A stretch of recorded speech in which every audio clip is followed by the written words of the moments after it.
Some like it hot, some like it hot. Hi, you're watching the Boxing Hangout with me, Ingram Jones, and Phil Lindsay. Good evening. Good evening, Phil. How are we doing? Not doing too badly. Not doing too badly. So this is the second half of the double bill. This half is the UK side of things. We did the US one earlier. So this is going to be in Sheffield, I believe. Yes. Top of the bill, Kell Brook against Hector Saldivia. Something like that. Yeah. Saldivia. And the undercard with Reid and Kenny Anderson. So I think we'll start with Kenny Anderson and Reid because they're the undercard. What's your thoughts on that one, Ingram? Wow, Reid. He's fought for every world title there is to fight for.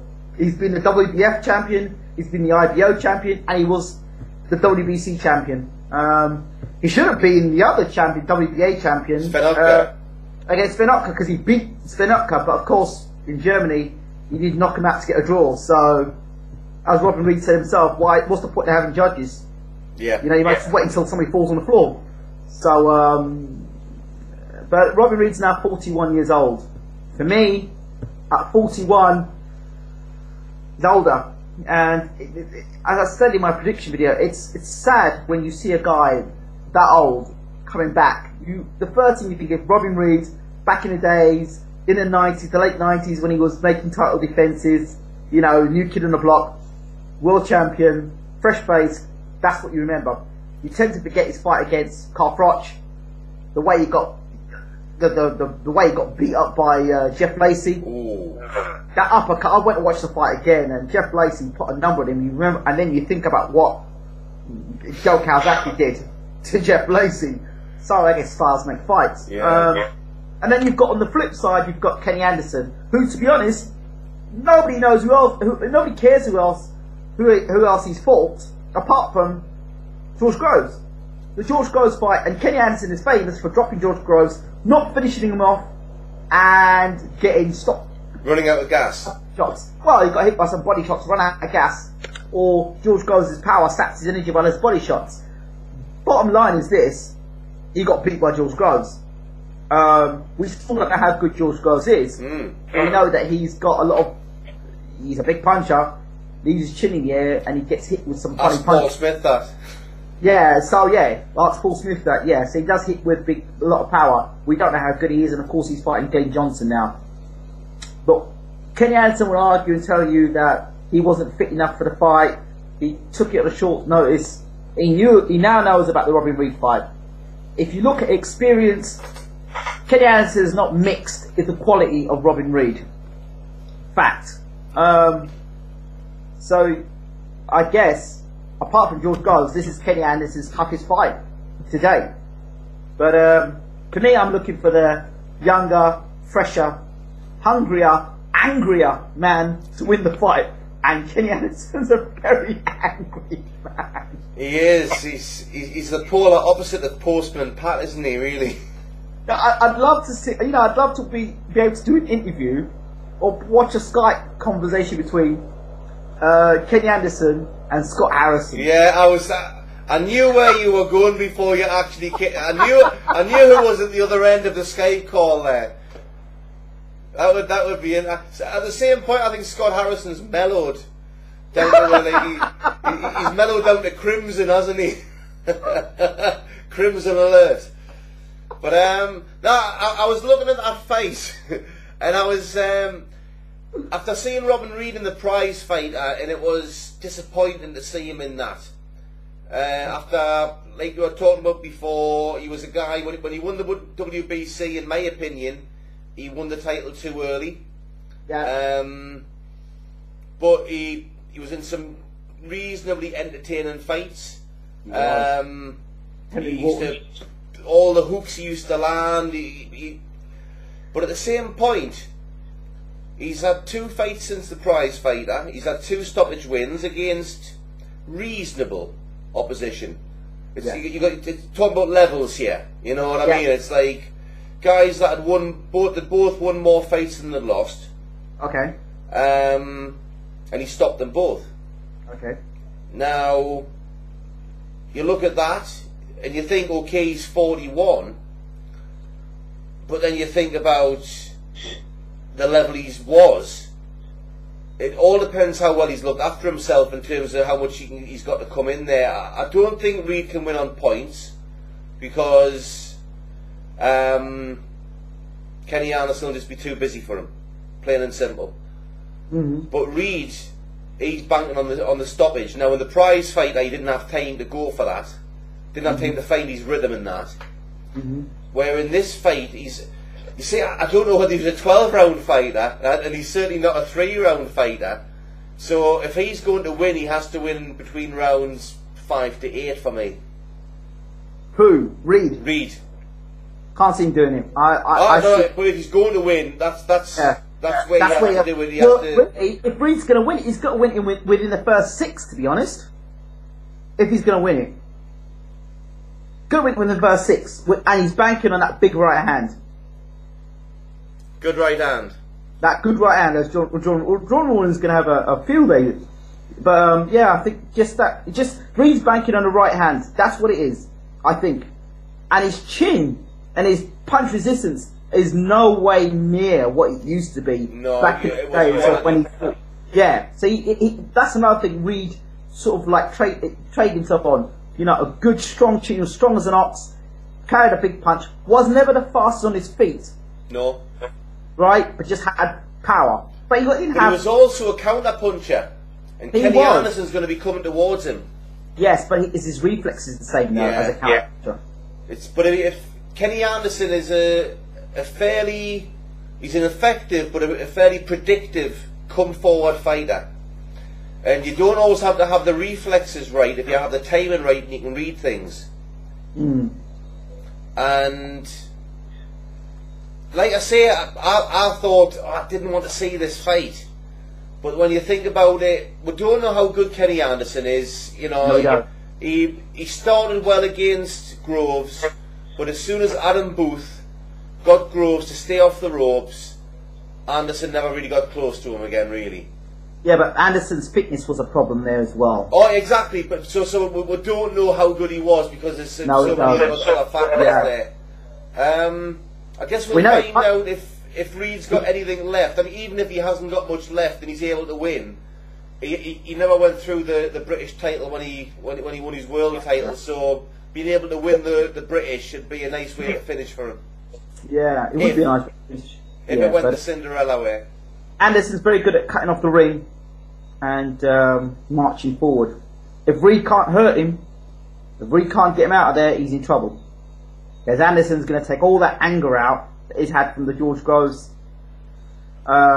Maybe too much anger, makes a mistake.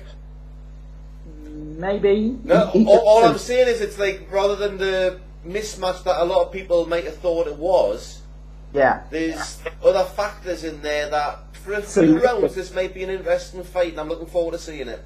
It might be, but you know, might be a bit of a spectacle as well.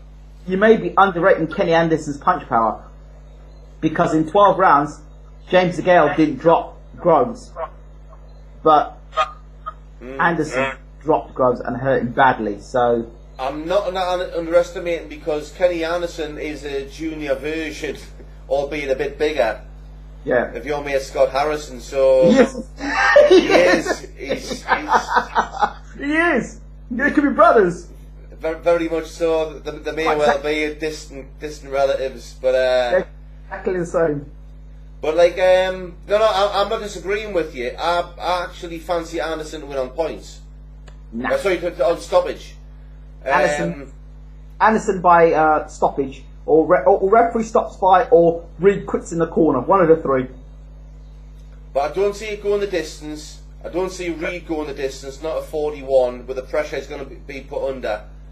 If Reid's going to win, he has to catch him with a big shot when he's coming in, because he's going to be coming forward. Yeah. Or he uses his counter-punching skills and experience in class boxing to counter him and break him down, a bit like Kevin Mitchell did with John Murray. But again, we'll see. Like I say, for the prediction league, between you and me, I'm going to go for Anderson stoppage. Same here. So there we go. We've agreed on one tonight. I'm going for Anderson inside 6 rounds. Well, I'm going to go for. I'm going to throw mine out the window. I'm going to go Reid round 6 just to be different. Okay. All right. Okay. There we go. That's my Audley Harrison. He's got a chance. I'm not going to keep bringing that up. Don't worry. Very, very quickly, just touch on Jamie McDonnell against Darwin Zamora. It's a world title eliminator. There shouldn't be any upsets on the night. I expect McDonnell to get through it pretty easily and stop Zamora. Yeah. So we'll go for stoppage. I'll go for round 7. I'll go for round 5. Round 5. There we go. It'll probably be 6 then.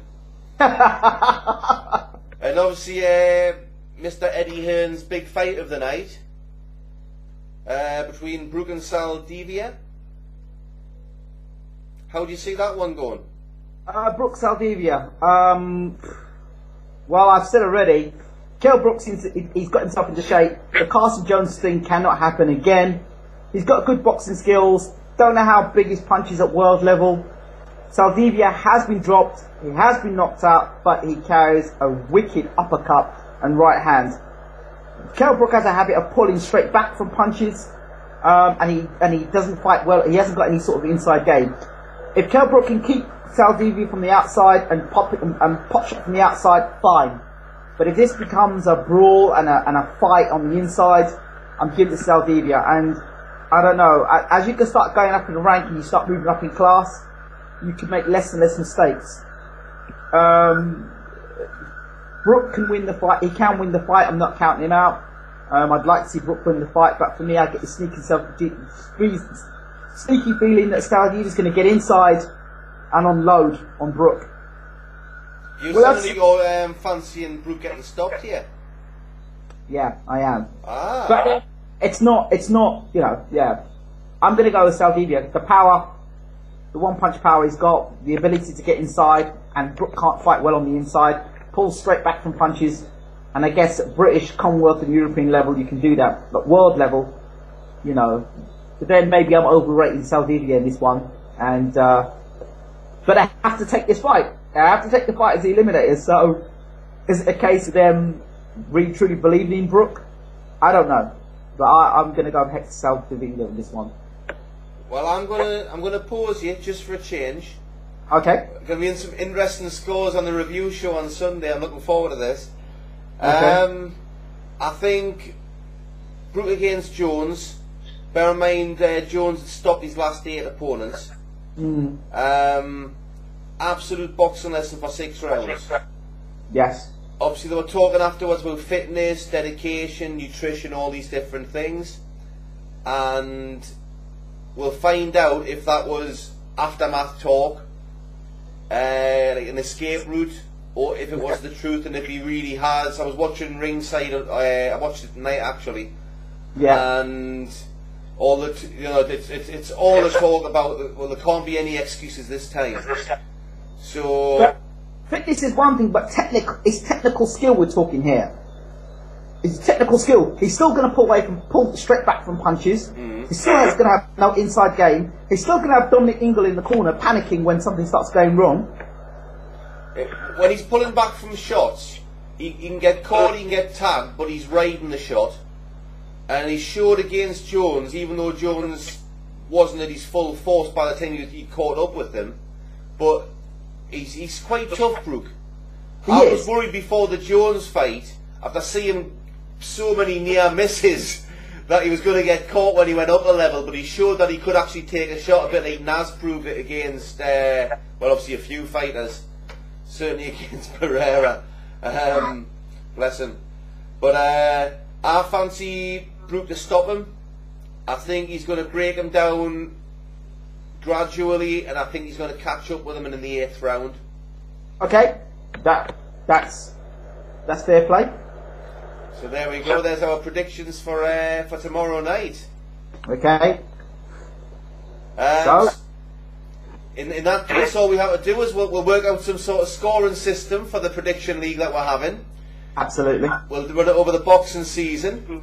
We'll also actually throw it over to anybody watching the show. If you want to put your predictions in, send them through to the Boxing Hangout.